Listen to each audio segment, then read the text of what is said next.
அவள் அப்பா பர்த்டேக்கு கேக் கட் பண்ணுறதுக்கு ரொம்ப எக்ஸைட்டடாக இருக்கா மித்து. அவள் எப்படிலாம் ஃபீல் பண்ணுறா பாருங்களேன்.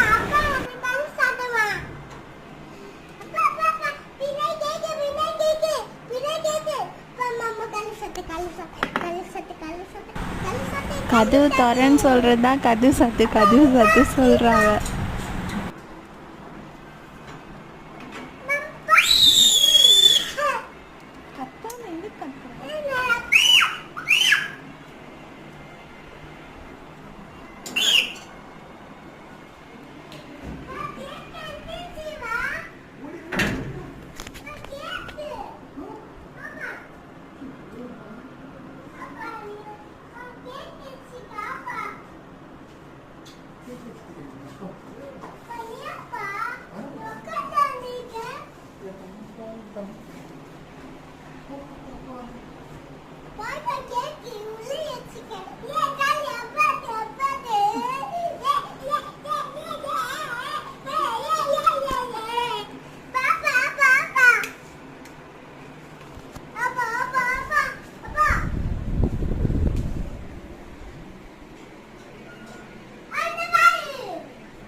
Kasih mami ya.